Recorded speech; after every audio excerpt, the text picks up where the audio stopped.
Ons gaan draai na Filippense 3. So weer eens, as jy jou Bybel het, ek weet ek preek nie altyd so uit versies nie, maar bring maar altyd jou Bybel saam, maak jou selfoon oop, as jy na die Bybel kyk, en Filippense 3 is waar ons gaan lê, en ek weet van julle het julle eie vertalings, of wil graag saam lees, en het spring vir jou uit, so ons gaan by Filippense 3 wees. Soos julle weet, julle wat my ken, dis my gunsteling boek, en ek het so 'n bietjie in die week rondgeblaai, ek is eintlik met Petrus besig, en daar was iets in my hart, maar hy het nie gebly lê nie, en toe, in my eie stilte tyd, toe lees ek maar net weer Filippense 3, en toe val hierdie so, nou gaan ek dit vir julle gee, dis waaroor ons gaan praat.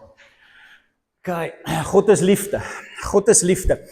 In hierdie wêreld waarin ons leef, is en ek het dit al gesê, elke liewe godsdiens op hierdie planeet, elke liewe godsdiens wat gevorm is op hierdie aarde, is gevorm om jou te laat sleg voel.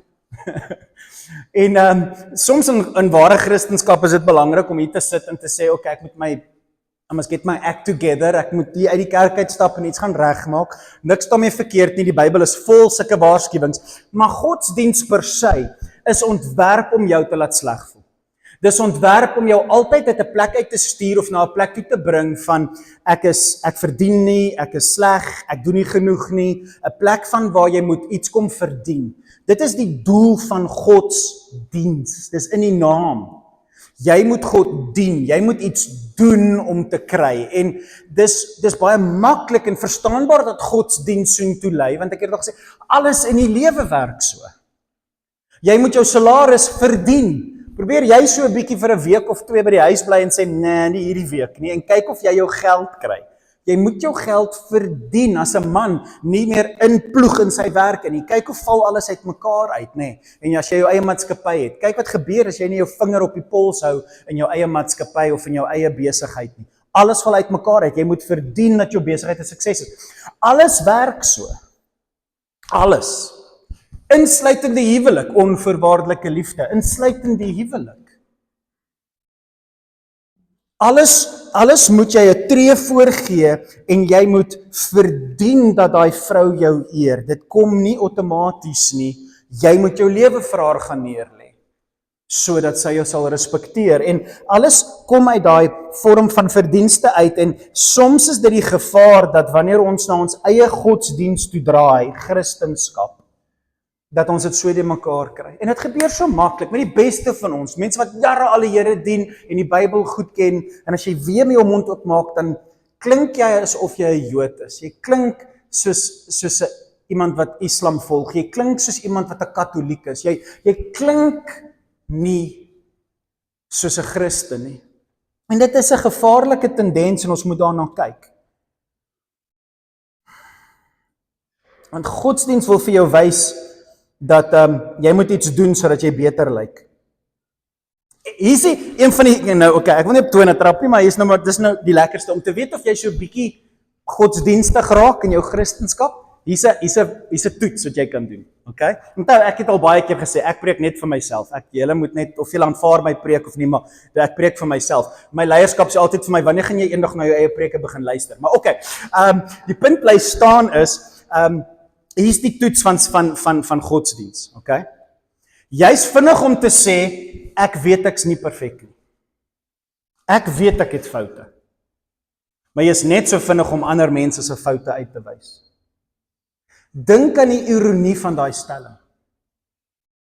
Ek is nie perfek nie, maar hierdie mense wat so maak en sus maak, ek weet darm nie of hulle regtig Christene is nie. Dan dink jy by jouself, jy het nou net gesê, jy is nie perfek nie, maar jy skree en beklei en verdoem mense wat nie perfek is nie. Jy sien jouself as goed genoeg, alhoewel jy nie perfek is nie, maar mense wat volgens jou nie perfek is nie versoen met God nie, maar jy is. En daai hartstoets, 30 cm van jou brein na jou hart toe, is die beste en grootste manier om te begin toets of jy die ware evangelie dra as jy met mense praat en oor God praat.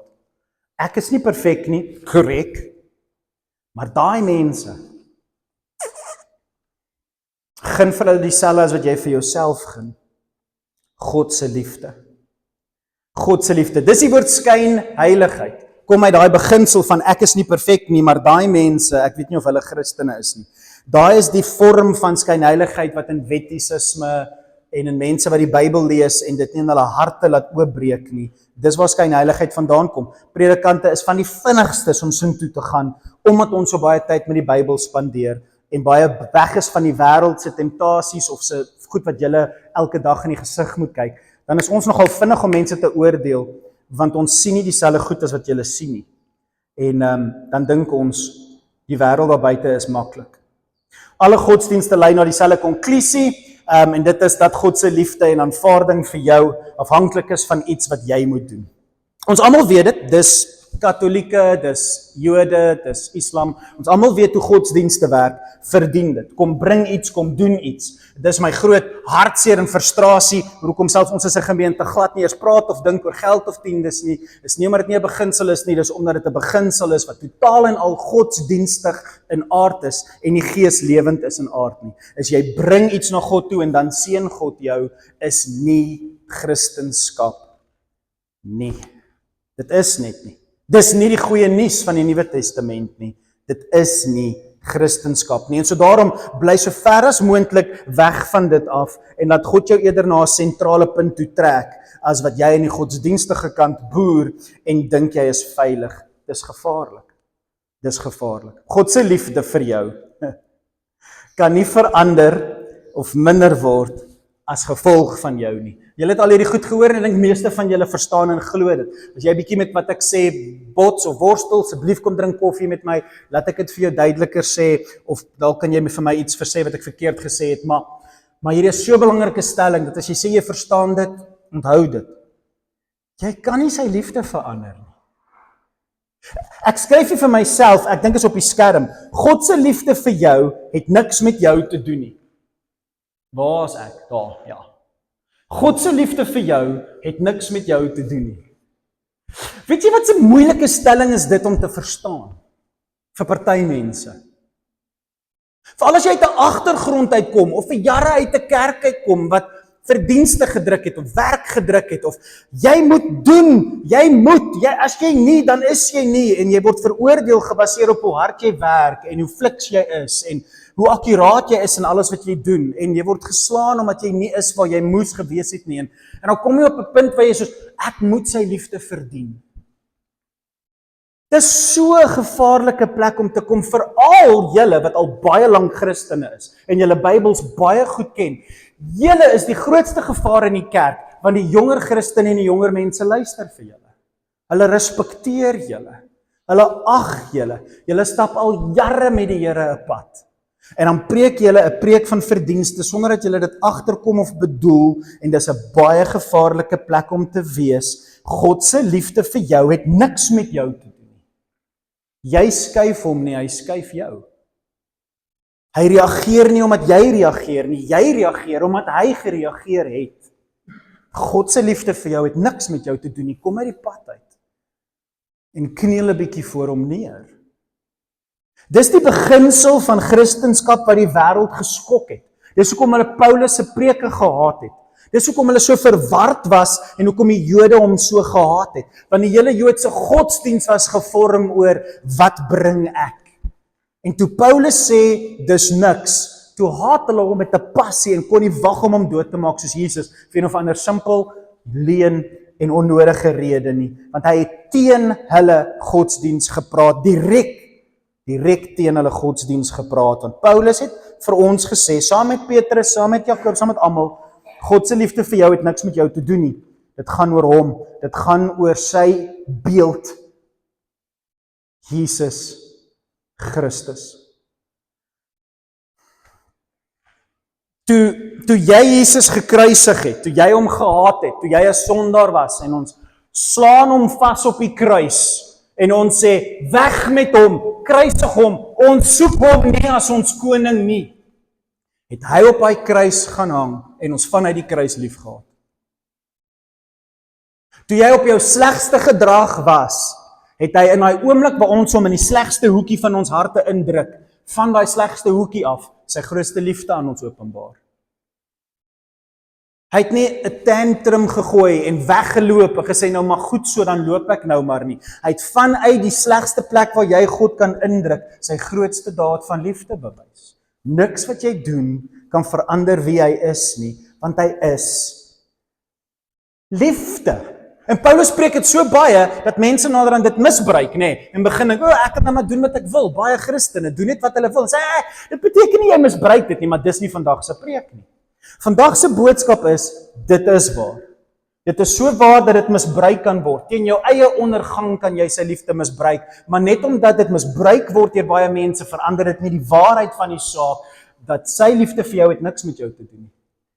En jy kan dit nie verdien nie. Julle sê, pastoor, ons weet dit, jy preek hier vir 'n klomp Christene. Ek weet nie altyd of ons dit genoeg reg kommunikeer vir 'n jong generasie of 'n jong Christene nie. Want onthou, as jy sê, pastoor, ek weet dit, jy's die minderheid. Jy's die minderheid, selfs in goeie kerke, wat baie goeie preke preek en goeie dinge doen in vir die Here, sal baie keer jy die woorde hoor van, jy moet jou genesing verdien, of jy moet soveel bid, of jy moet soveel nagmaal gebruik, of jy moet dit doen, of jy's 'n sondaar, en dis hoekom. En jy sal dit selfs in goeie plekke hoor, en as jy sê, pastoor, ek verstaan hierdie, wel, dan is hierdie preek vir jou, want dan moet dit skerp maak, want jy's dalk 'n stem in 'n woestyn.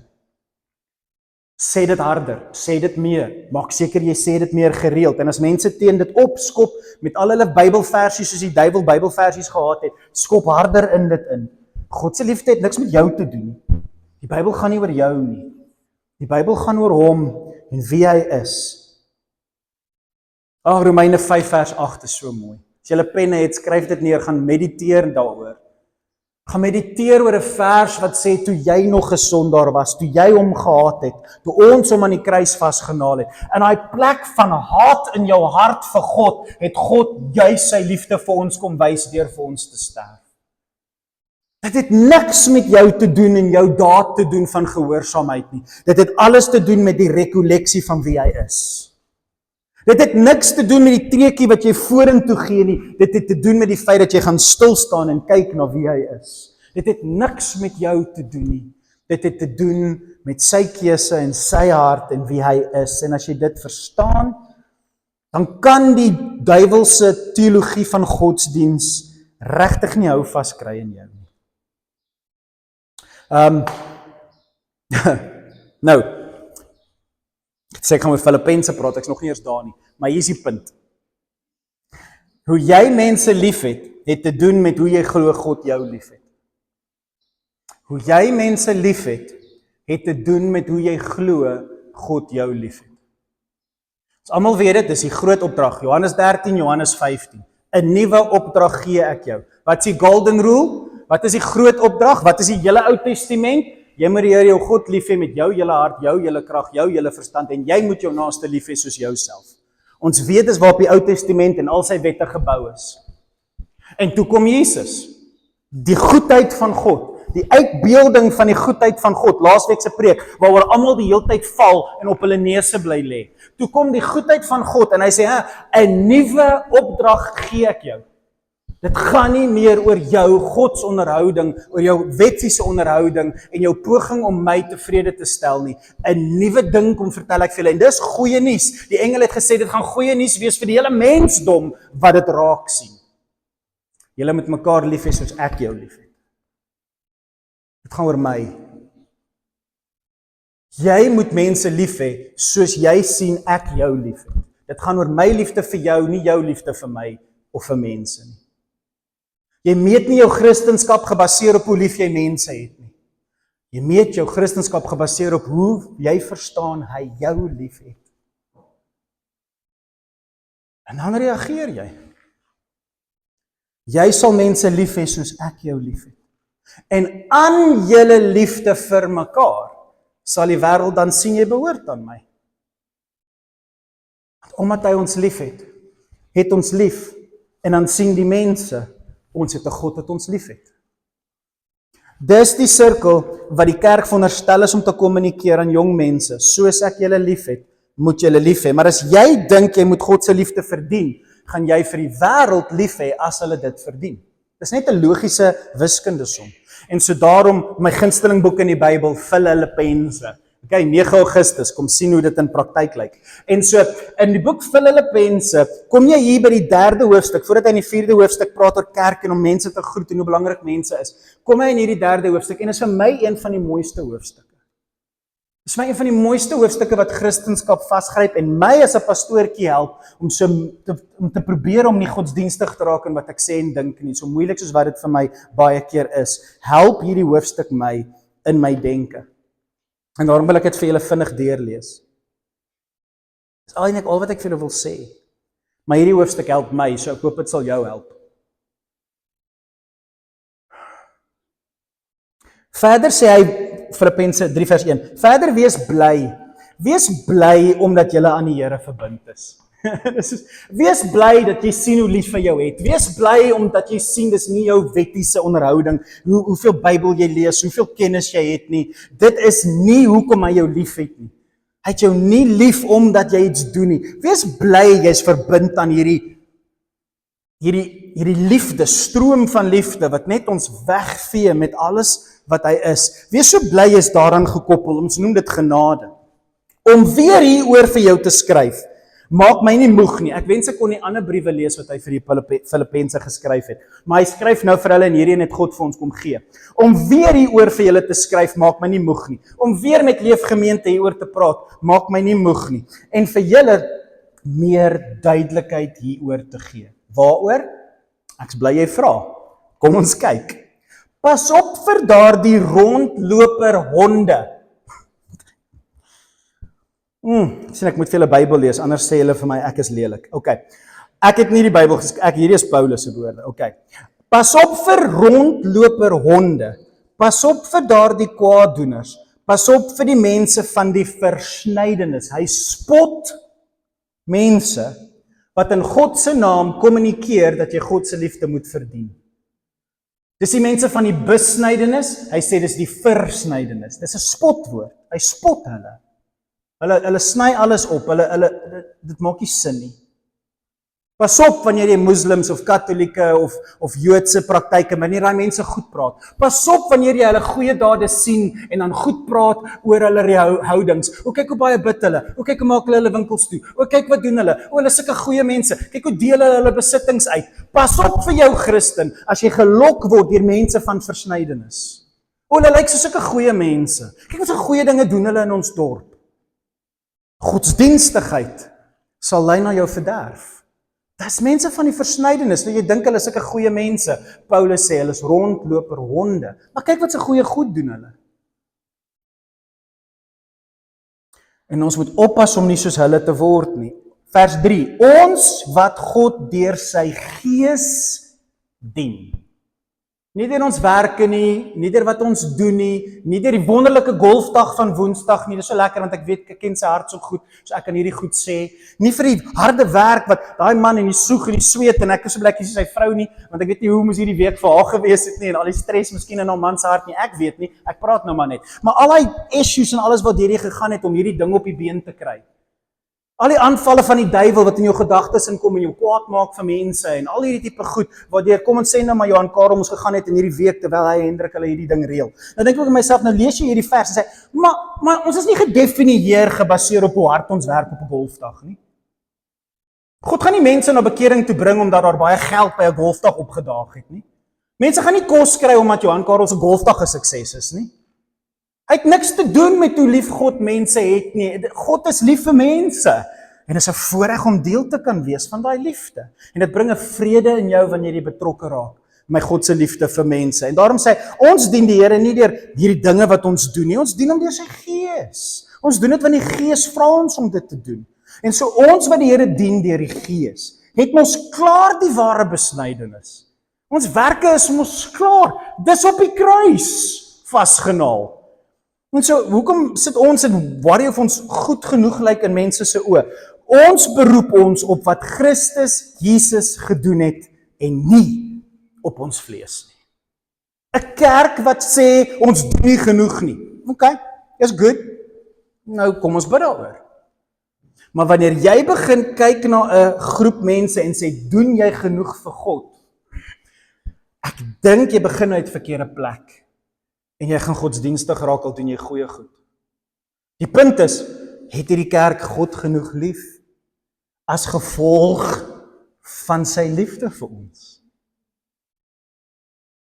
Recognize ons, sien ons sy liefde raak? Dis die enigste vraag. Dis die enigste vraag. Ons beroep ons lê, ons is bekend vir, ons staan uit vir wat? Golfdae? Charity? Kos uitdeel? Nee, ons beroep ons op wat Christus Jesus gedoen het, en nie wat ons doen nie. Dit is maklik om te sê en soms moeilik om aan vas te hou. Na jare en jare en jare se Christendom, voel dit vir jou asof, daar moet meer wees. Daar moet meer wees as net, ek lê in sy liefde vir my. En dis al wat vir my saak maak. Jy voel naderhand, dit kan nie net dit wees nie. As jy vir 20, 30, 40 jaar Christen is, dan begin jy dan, ek moet ook seker iets. Verseker gaan jy goed vir God doen, maar jy mag jou nie daarop beroep nie. Jy mag nie. Nietemin, vers 4, sou ek ook op menslike dinge kan vertrou. Nou sê Paulus, julle Christene wat so sê, daai Christen moet begin om van sy boude af te klim en goed vir God te begin doen. Daai een moet meer doen. Daai een is 'n lou Christen. Daai een is nie 'n ware Christen nie.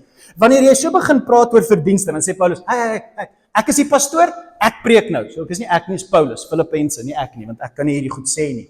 Maar Paulus sê dit. Hy sê, jy dink jy doen so, laat ek vir jou vertel hoe baie ek vir God doen. Jy wil kom probeer vergelyk hoe baie jy vir God doen? Kom, druk 'n bietjie my arm. Het jy in Engeland se strate rondgeloop en evangelisasie gedoen? Het jy vir kinders in hoërskole gewerk vandat jy die eerste keer 'n Bybel kon verstaan? Gaan jy in die week en preek vir jong mense? Gaan probeer jy, doen jy, gee jou geld, maak jy, kom ons vergelyk 'n bietjie. En Paulus sê, luister, as jy hierdie goed wil vergelyk, kom kyk na my. Paulus. En dis lekker as 'n predikant so vir jou bereer sê, ek weet wat dit is om vir God te werk. Ek weet wat dit is om goeie dinge te doen. En daarom kan ek hierdie preek in Filippense, sê hy. Hoor wat sê hy? Nietemin sou ek ook op menslike dinge kon vertrou, as ek wou. As iemand meen om op menslike dinge te vertrou, ek nog meer as jy, sê Paulus. Ek kan hemel toe gaan gebaseer op my werke, vinniger as wat jy kan. Dis letterlik wat hy daar sê. As hemel toe gaan gebaseer was op hoe getrou jy is aan wat God sê en God doen en jou gehoorsaamheid, dan sê ek nou vir jou, ek's vinniger daar. Ek is op die 8ste dag besny. Ek is gebore Israeliet uit die stam van Benjamin. Ek het nie tyd om te verduidelik hoekom daai woord so belangrik was vir hulle nie. 'n Hegte Hebreër, 'n lid van die Fariseërs. Ek is streng volgens Joodse wette gelewe. Ek was fanaties en ek het die kerk vervolg. Wat wetsgehoorsaamheid betref, as metode om my saak met God reg te maak, was ek onberispelik. Om my saak met God reg te maak, gebaseer om die regte ding te doen, hier's ek. Ek kan hemel toe gaan, want ek het alles gedoen wat God ons gevra het om te doen. En ek dink baie min van ons kan sê wat Paulus daar sê. Ek weet ek kan. Maar hy sê, ek kan.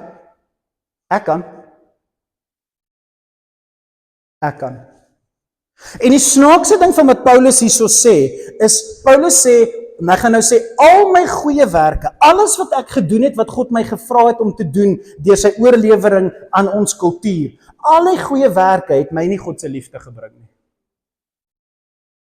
Ek kan vir jou alles vertel wat die wet sê, en ek kan jou vertel hoe om dit te doen, want ek doen dit.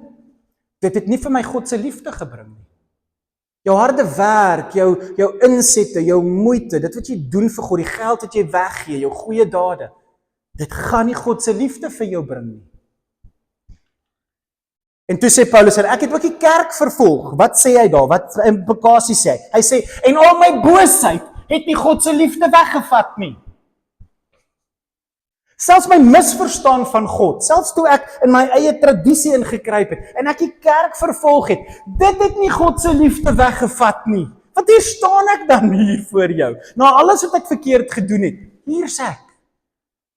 So my goeie dade, my slegte dade, dit het niks verander oor hoe God oor my voel nie. Hoor vers 7. Alhoewel ek hierdie menslike dinge eers as 'n wins beskou het, beskou ek al hierdie goeie dinge wat ek gedoen het nou eintlik net as verlies. Dis trek, dis simpel, dis 'n versnydenis. Ja, om Christus Jesus my Here te ken, is so wonderlik, dat ek al hierdie ander dinge as 'n verlies sal beskou. Al hierdie goeie dinge wat die kerk en die Christene doen. Terwille van hom het ek alles as verlies afgeskryf. My gunsteling hoofstuk in die Ou Testament, Levitikus 19, gaan lees dit, 30 reëls. Dis die mooiste 30 reëls, so bymekaar geskryf. Jy kan al 30 onderhou, dis nie so moeilik om die 30 reëls na te kom. 10 gebooie is daar ingedruk. Gaan maak Levitikus 19 een van jou mooiste hoofstukke, lees hom gereeld deur en kyk 'n bietjie of jy ook jou baard 'n bietjie langer kan laat groei. Okay, grappie. Gaan kyk wat dit beteken. My punt is, dis mooi, Levitikus 19, God se 30 reëls. Paulus sê, ek het gedoen wat hy gevra het. Ek het my naaste lief gehad. Maar ek het ook baie droog gemaak. Hy sê, maar ek het besef, ek wil nie leer hoe om my pad hemel toe oop te baan nie. Ek wil net leer wie is Jesus. Ek wil net weet wie Jesus is. Ek wil net weet wie hy is. En dan gaan Paulus sê, dan gaan hy iets met my doen, maar dit is ter sake tweede. Ek wil net Jesus hê. Hoor hoe mooi is hierdie, hier is my so mooi. God stel ons saak met hom reg. God stel ons saak met hom reg. Hoor wat sê vers 9. Ek probeer nie langer my saak met God regstel, deur die wet te gehoorsaam nie. Nou vir Paulus was dit die Ou Testament. Wat is dit vir jou? Ek stel my saak met God reg deur kerk toe te kom, deur geld te gee, deur Bybel te lees, deur stilte tyd te hou. Wat is Nuwe Testamentiese beginsels wat jy weet Jesus jou vra om te doen? Wat goed is vir jou? Ek vloek nie meer nie, ek koop vir my vrou 1 keer 'n maand blomme, hulle selfs nie hier nie, so ek kan dit sê. Ek doen die dinge wat die Bybel sê ek moet doen, ek sit myself tweede as 'n man, en ek is lief vir my vrou, en daai goed wat die Nuwe Testament sê jy moet doen, great, hier's my vraag. Jy probeer nie langer jou saak met God regstel, deur daai goed te doen nie. Maar deur net te glo in Christus. Deur die geloof stel God ons saak met hom reg. Deur geloof gaan ek hemel toe. Deur te glo, is jy daar. Moenie laat enigiemand jou hel toe verdoem omdat jy nie genoeg doen nie. Moenie laat enigiemand jou hel toe verdoen nie. Moet jy skuif as 'n ouer Christen vir jou begin sê, hey, my jonger Christen broetie, doen 'n bietjie iets saam met my toe.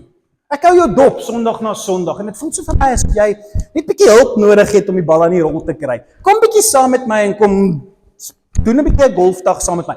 Miskien sal jy vir iemand net bietjie motiveer om aan die beweging te raak. Maar as jy ooit hom laat skuldig voel of sleg voel of laat voel asof hy nie 'n ware Christen is nie, omdat hy nie iets doen nie, is jy die probleem.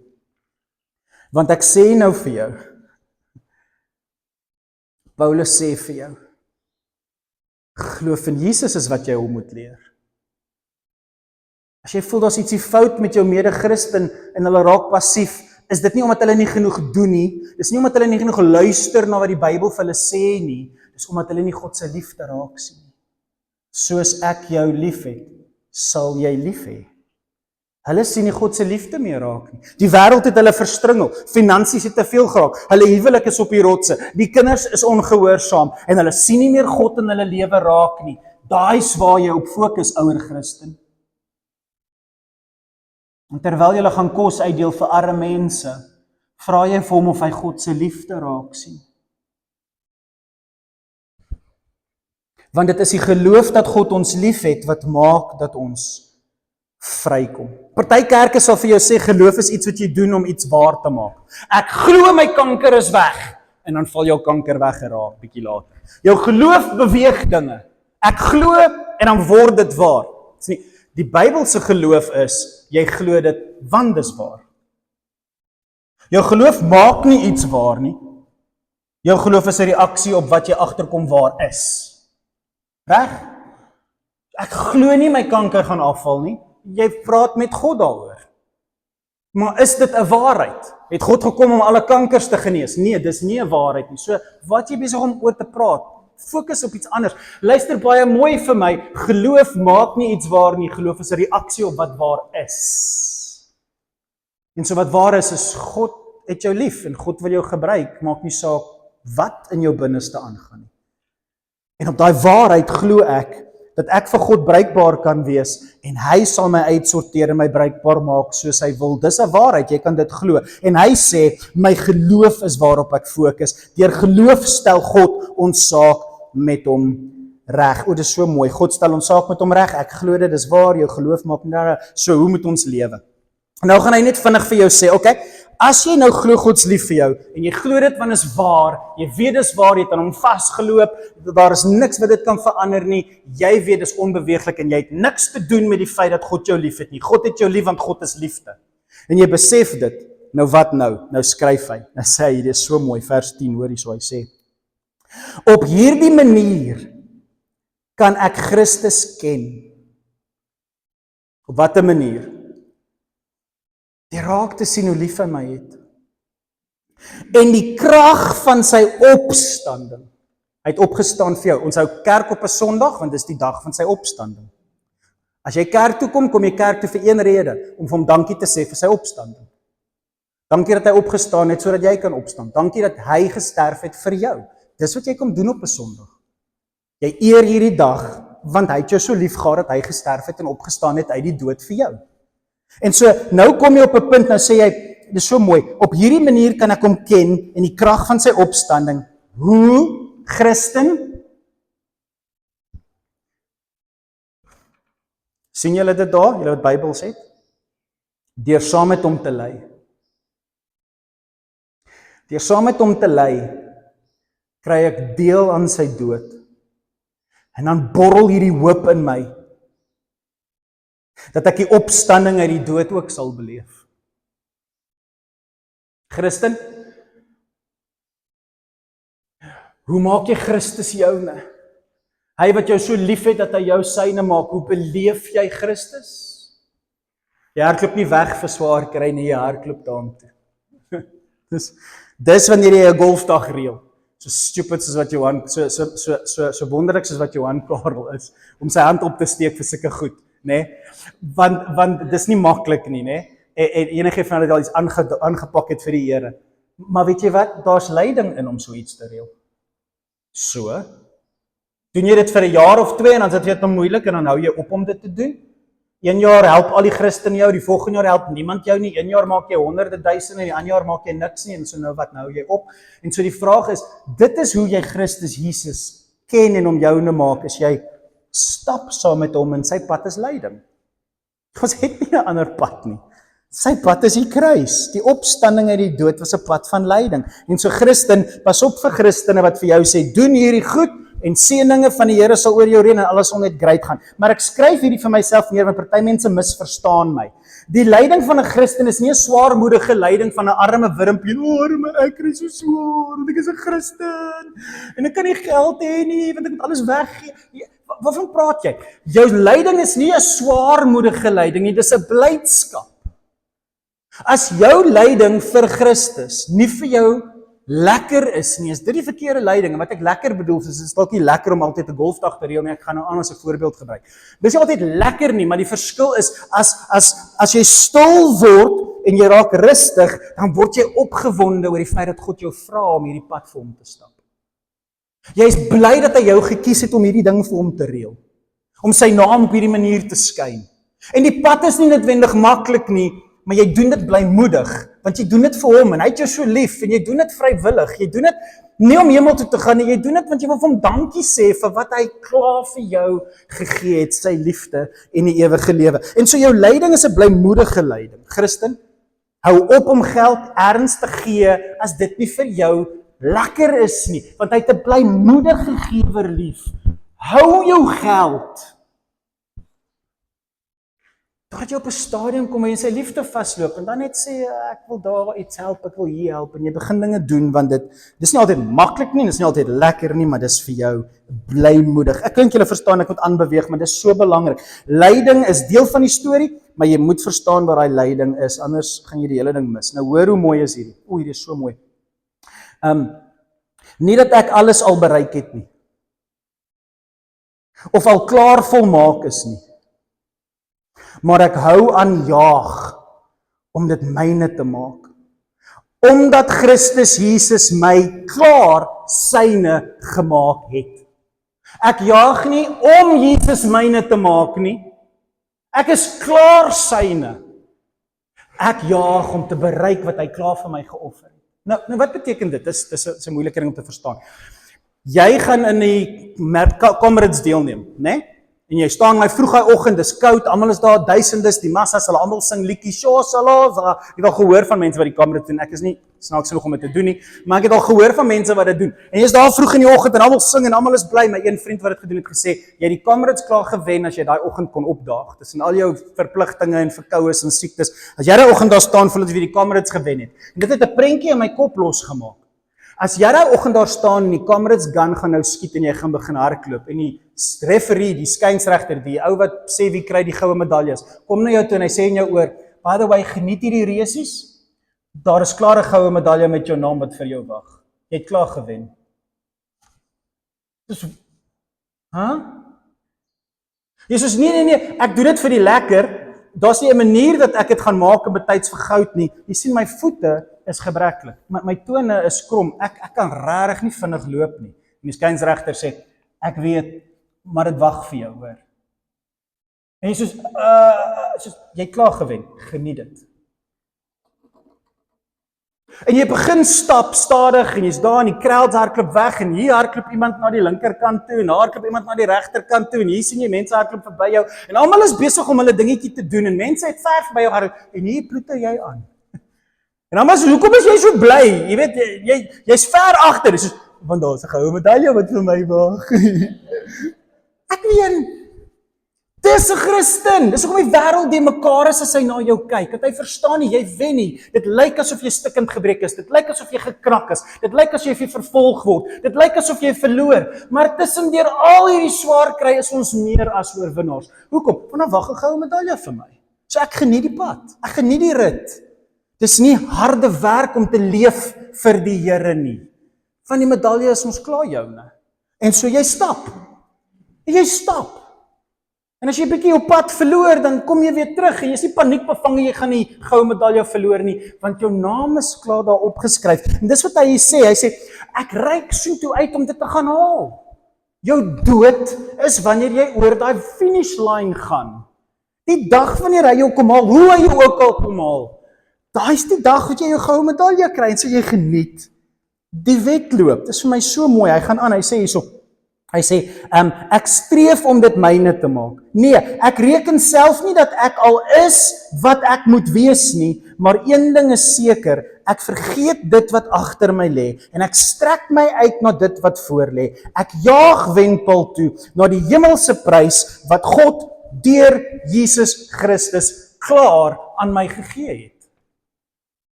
Jou oupa gee vir jou sy hele erfboedel, jy's 10 jaar oud. Jy's 'n jong seentjie.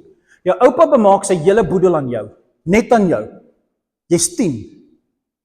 Hy het 'n huis, hy het 3 Ferraris, hy het karre, hy het klere, hy het toys, hy het 'n helikopter, hy het speelgoed, hy's multibiljoenêr. Hy bemaak dit alles aan jou. Wat doen jy met 'n helikopter as jy 10 is?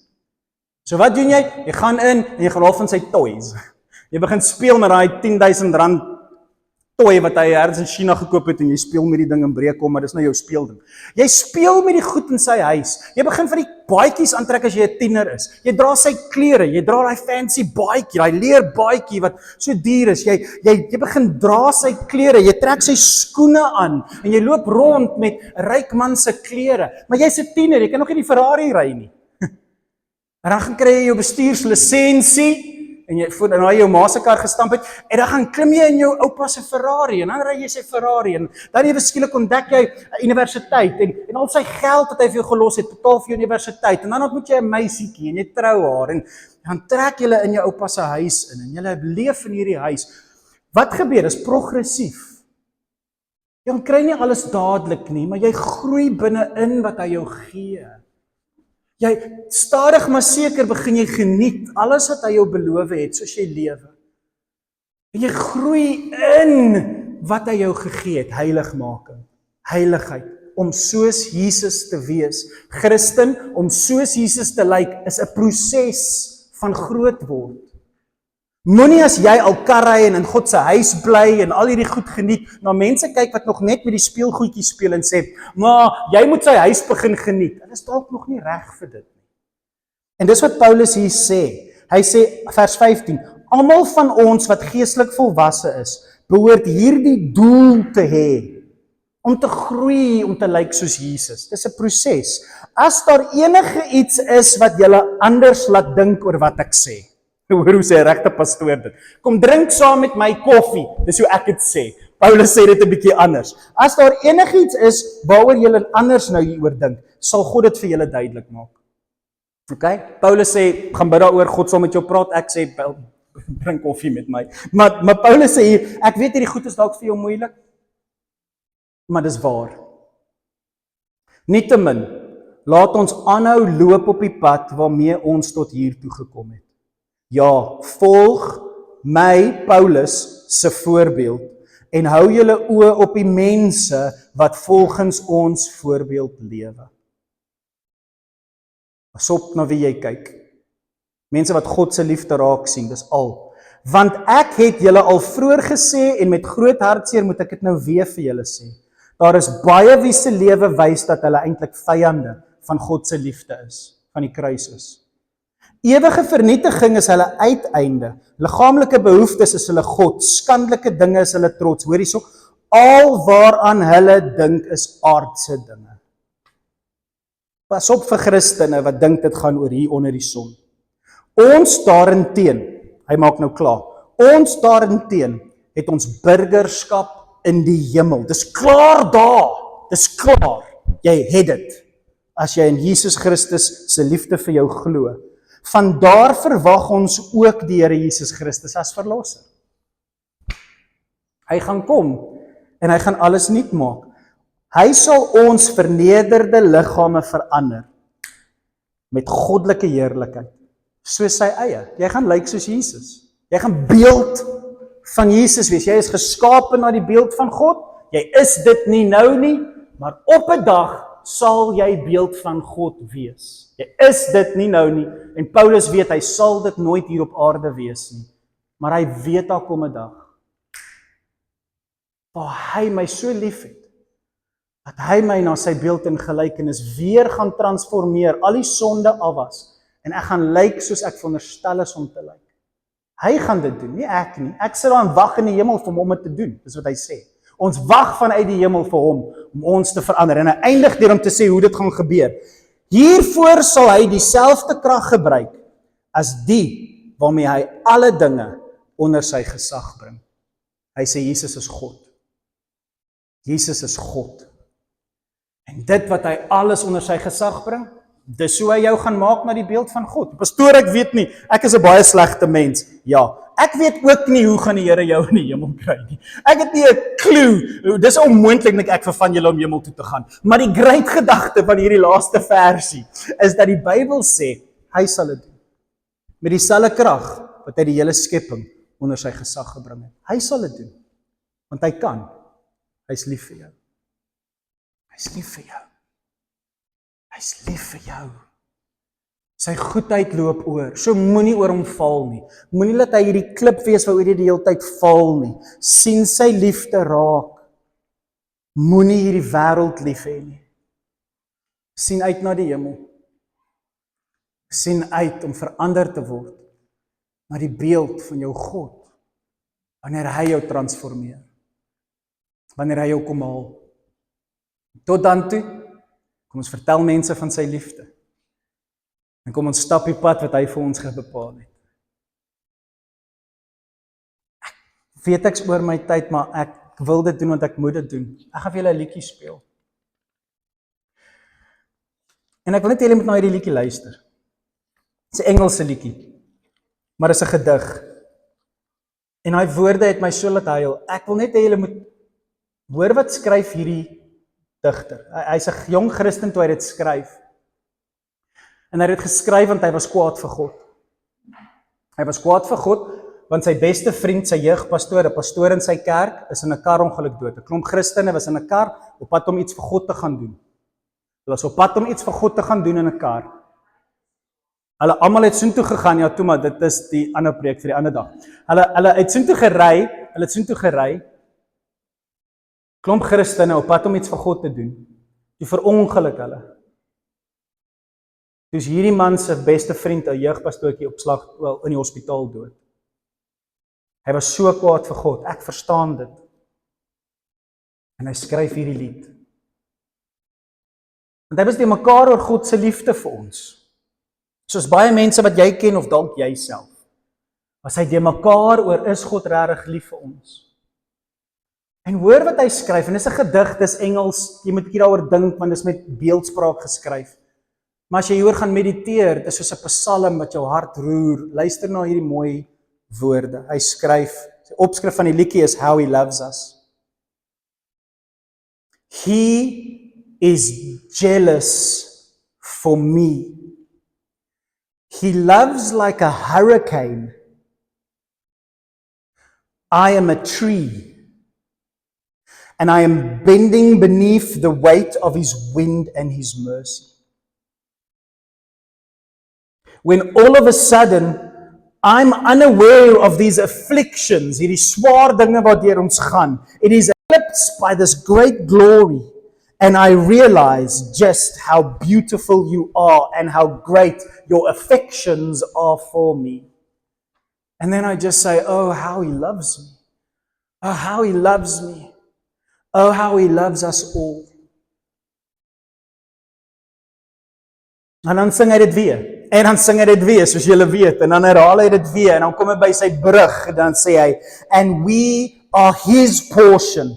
And He is our prize. We are drawn to redemption by the grace in His eyes. If His grace is an ocean, we are all sinking. Dit het niks met jou te doen nie. Jy kan nie water trap in sy liefde nie. Jy kan nie eers swem nie, jy gaan verdrink, die see is te groot. Jy kan niks doen nie. Jy kan net sowel net sink, soos die profeet gesê het. When heaven meets earth like this unforeseen kiss, nuwe weergawe, and my heart turns violently inside of my chest, I don't have time to maintain these regrets when I think about the way He loves us. Oh, how He loves me. Asseblief vat net 3 minute. Luister net na hierdie lied. En voordat jy hier uitstap, maak 'n besluit. Maak 'n keuse. Glo jy God is lief vir jou? Want dis al wat saak maak. Dis al wat saak maak. En as jy dit nie glo nie, hy is nog steeds lief vir jou. Moenie sy geskenk mis nie. Moenie mis wat hy vir jou gegee het, omdat jy weggedraai van wat jy reeds het nie. Sy liefde. Aanvaar dit. Aanvaar dit vandag. Luister na hierdie mooi lied en dan is ons klaar. Dankie.